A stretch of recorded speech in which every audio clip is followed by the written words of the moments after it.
Hello everybody. In this lecture, we'll be talking more in detail about the good clinical practices. And here, we'll do this discussion with reference to the World Health Organization principles of good clinical practices. As you know already, World Health Organization is a global regulatory body for all the clinical aspects. And with specific reference to clinical trials and to ensure good clinical practice followed in these clinical trials, there are 14 principles which are put forth by the WHO, and they aim to support and promote the achievement of a globally applicable unified standard for the conduct of all clinical research studies on human subjects. So this clearly indicates that for your findings to be accepted globally, to be accepted across the world, following of GCP is essential. And in any case where the World Health Organization principles of GCP are strictly followed, it will be easier to make your work acceptable. Also, these principles will help in providing an overview and practical advice to the application and implementation of internationally accepted principles of GCP and clinical research in human subjects.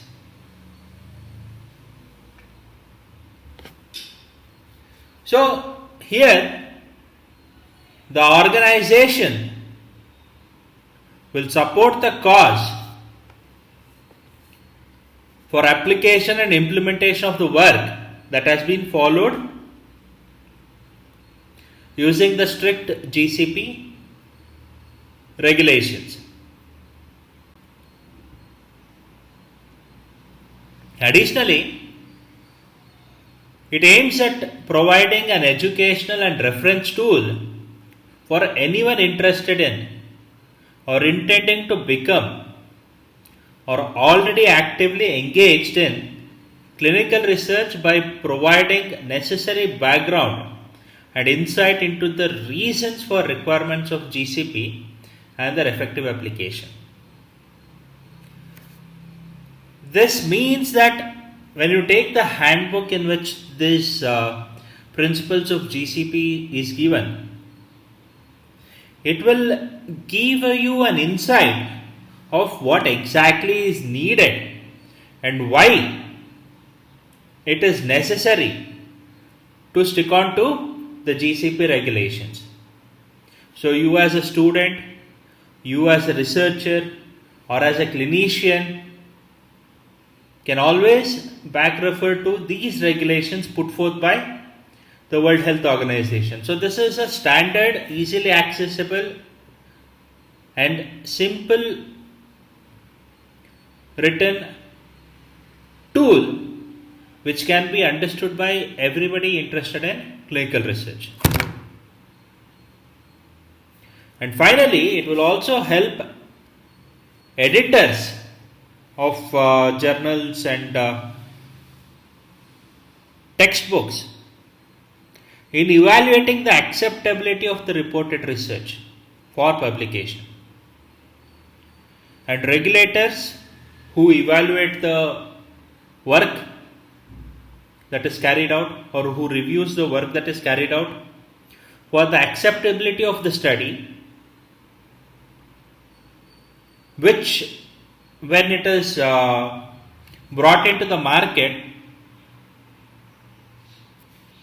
can affect its use and terms of registration since it is a medical product.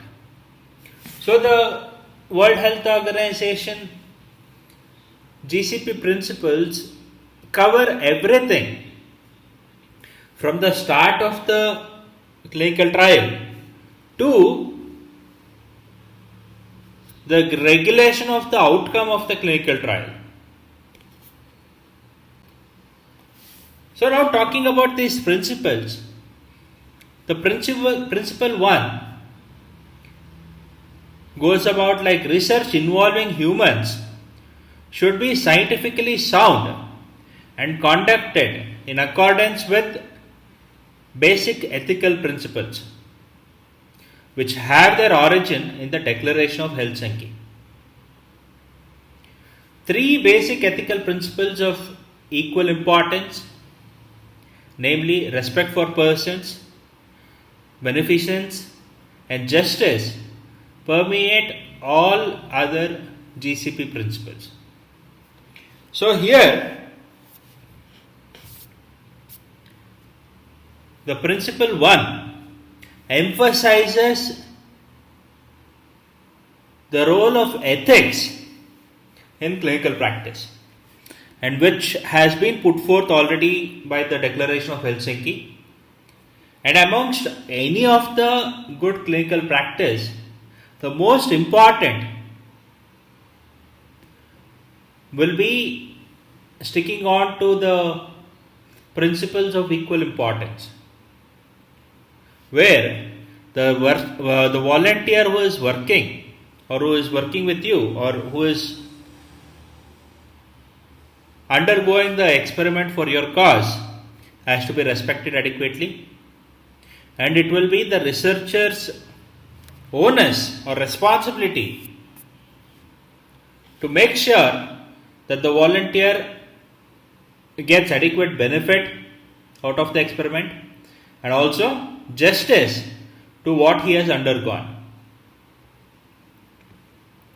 Nextly, the principle 2 states that research involving humans should be scientifically justified and described in a clear, detailed protocol.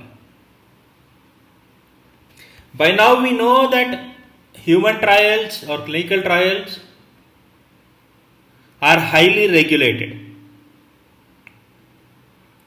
And in any event, to get an ethical clearance or to get a committee clearance for the conduct of this research, you should be providing a detailed protocol which should be scientifically justified. And the principle 2 highlights this aspect of good clinical practice. Nextly, we have the principle 3 that says before research involving humans is initiated, foreseeable risks and discomforts and any anticipated benefits for the individual trial subject and society should be identified. Research of investigational products or procedures should be supported by adequate non-clinical and, when applicable, clinical information.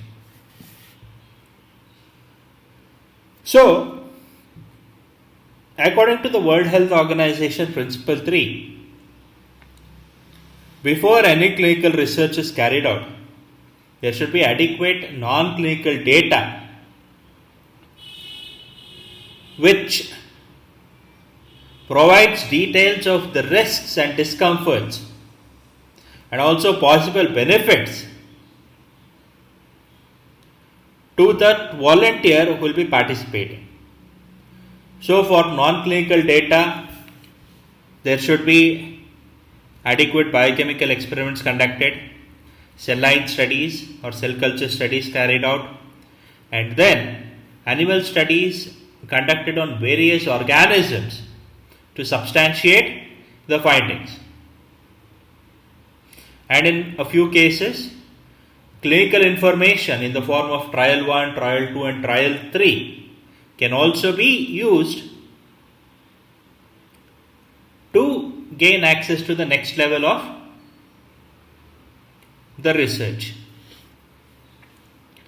Now moving on to the principle 4, where research involving humans should be initiated only if the anticipated benefits for the individual research subject and society clearly outweighs the risk. or outweigh the risks.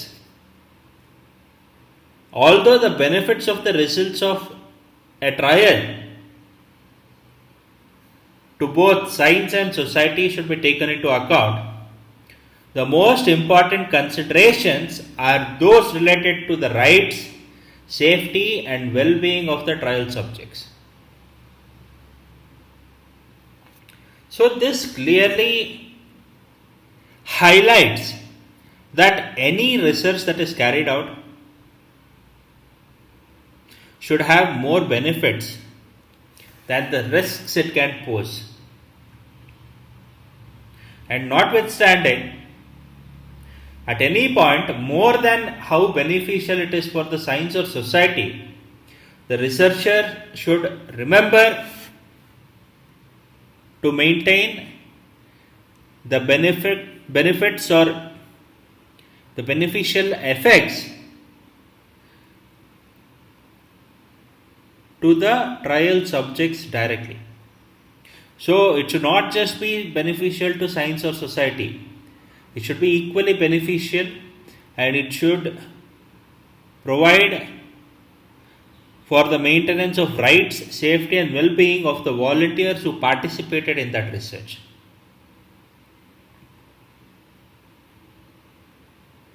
At principle number 5, we have research involving humans should receive independent ethics committee or the institutional review board approval or favorable opinion prior to initiation.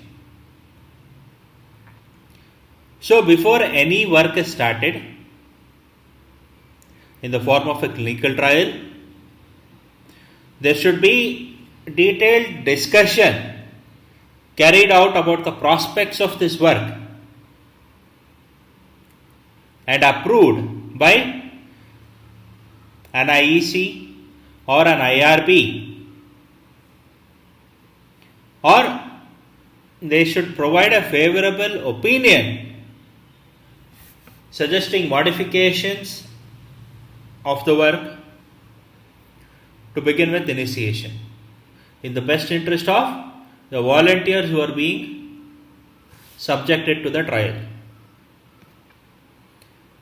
And next, the research involving humans should be conducted with compliance with the approved protocol.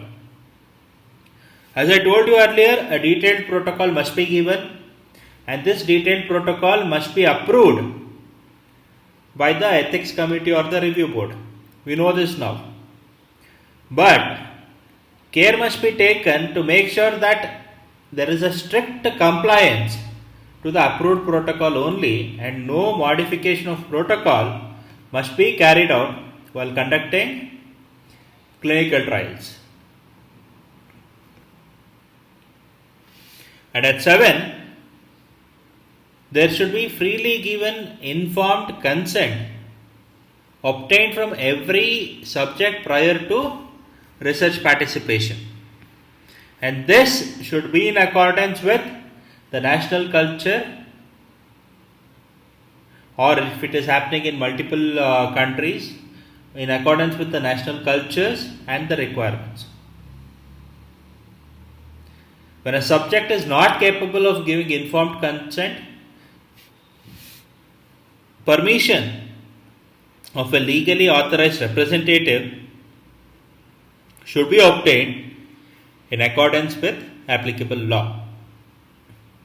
So, the principle 7 highlights that every volunteer who is participating must be informed regarding the procedure, regarding the trial, regarding the benefits of the trial, regarding the risk of the trial, regarding the outcome of the trial,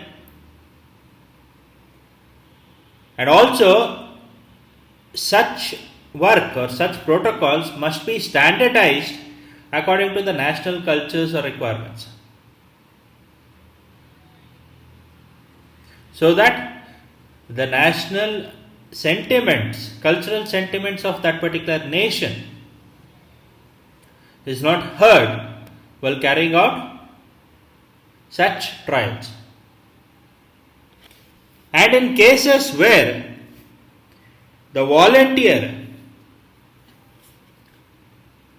is not in good health to be able to give an informed consent,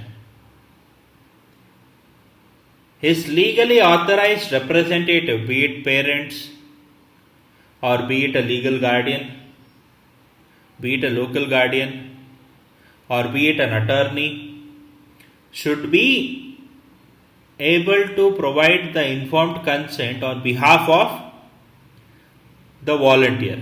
And this is only applicable when the volunteer is not in the right mental state or physical state to give an informed consent. And then, research involving humans should be continued only if the benefit risk profile remains favorable. So, what happens in a lot of clinical trials? We come across experiments going the wrong way, where the outcome in the animal studies or the studies prior to the clinical trials appear to be favorable, things could go wrong or things could turn unfavorable once the clinical trials are started. So there should be constant assessment of the benefit risk profile, where the benefit should be greater than the risk factors. And in any case where the benefit to the volunteer is lesser than the risk profile, such research must be terminated immediately and it should not be continued.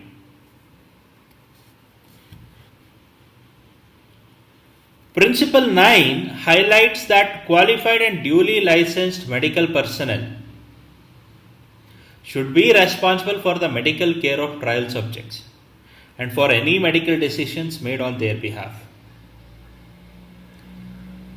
This is very important. See, when you do an animal research,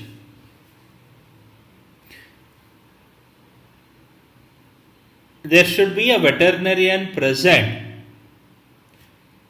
throughout that work. And this veterinarian will assist or guide the researcher depending on the animal behavior and animal health. Likewise, in the case of humans, while doing clinical trials, there should be mandatorily medical personnel who are qualified and licensed to be present, and it will be their responsibility for the medical care of the volunteers who are participating and for any medical decisions that are made on their behalf. And Principle 10 says that each individual involved in conducting a trial should be qualified by education, training, and experience to perform his or her respective tasks and currently licensed to do so when required. So, you as a researcher should be adequately educated, trained, and qualified to conduct such clinical trials. And then the Principle 11 emphasizes that all clinical trial information should be recorded, handled, and stored in a way that allows its accurate reporting, interpretation, and verification. So, this is clinical trial is a highly controlled procedure which is either videographed or logged each time that is carried out. And there should be appropriate records and they should be handled and stored in a manner in which anybody can back refer to it for the purpose of reporting the outcome, interpreting it, or verifying the work done.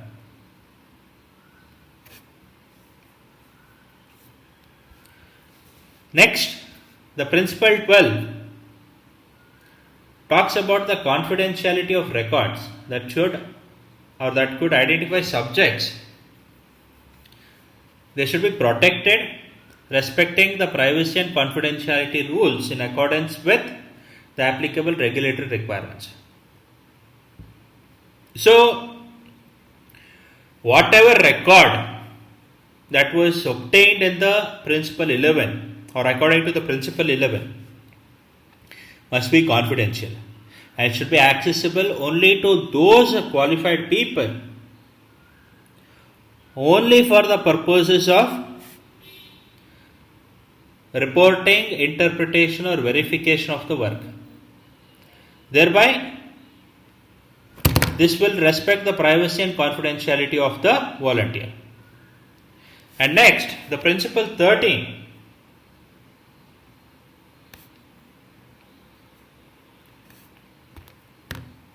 says that investigational products should be manufactured, handled and stored in accordance with the applicable GMP or the good manufacturing practice and used only in accordance with the approved protocol. So, this clearly states that no product which is undergoing a clinical trial must be out in the market without successful completion of the trial, and they should be manufactured, handled and stored according to the GMP or the good manufacturing practices. And while using such products, they should be strictly used only according to the protocol that was approved by the review committee. And lastly, the systems with procedures that assure the quality of every aspect of trial should be implemented. Principle 14 indicates that there should be a proper framework with a set of standard operating procedures that will ensure the quality of the trial. Thereby, there is a quality assurance that is taken care of. So, with this, I would like to conclude today's lecture. Thank you all.